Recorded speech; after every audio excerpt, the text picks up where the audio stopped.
Welcome to Industry and Company. In this video, we'll delve into the core business mechanics of the banking industry.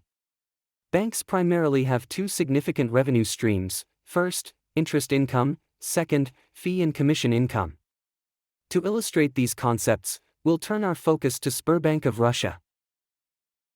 Not only is Sberbank the largest bank in Russia, boasting a 32.3% market share in corporate loans and a 45.4% share in retail loans, but it also presents an ideal example due to its limited reliance on other business avenues like securities trading or investment banking. Now, let's discuss interest income. Simply put, banks earn this by lending money at rates higher than the interest they offer to their depositors. For instance, consider this graph. It shows that Sberbank offers 3.9% to corporate depositors and 3.4% to individual customers.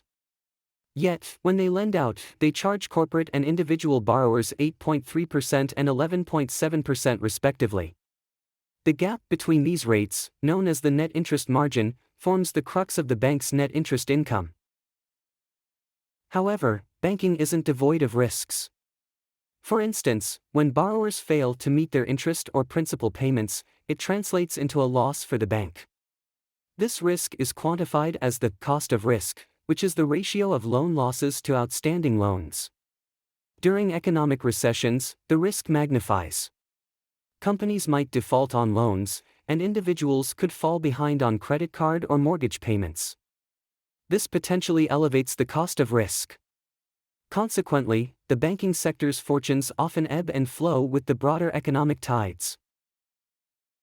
Imagine you're a shareholder in a bank. To maximize interest income, it's tempting to raise lending rates or reduce deposit interest. However, due to competition from other banks, such decisions can't be made arbitrarily. At first glance, it seems like there's no magic bullet to boost this income. But there's a strategy to maximize the return on capital. Use clients' deposits for lending instead of your own funds. As a shareholder, you are not contributing any capital. Theoretically, the return on capital is infinity. But what if borrowers default and depositors start withdrawing their funds? In such cases, the bank has to either declare bankruptcy or run a Ponzi scheme using fresh deposits to repay older ones. Such disasters highlight why stringent regulations must step in. Regulators mandate banks to maintain a specific ratio of their own capital to risk-weighted assets, known as the capital adequacy ratio. This bank capital or shareholders' equity acts as a safety net, absorbing potential loan losses before they impact the customer's deposits. But why focus on risk-weighted assets over total assets? Different asset types have varying levels of risk. Therefore, specific risk weights are assigned to each type. For instance, in the U.S., cash or U.S. Treasury securities are weighted at 0%, residential mortgages at 50%, and commercial loans at 100%, each reflecting different default probabilities. Owing to the capital adequacy ratio, shareholders need to contribute enough equity to run the banking business. Consequently, return on equity becomes a critical metric for gauging bank profitability. Sberbank of Russia outperforms its U.S. peers by a wide margin on this metric. The second significant revenue source for banks is fees and commissions, generated mainly from financial transactions like bank card processing, money transfers, and foreign currency conversions.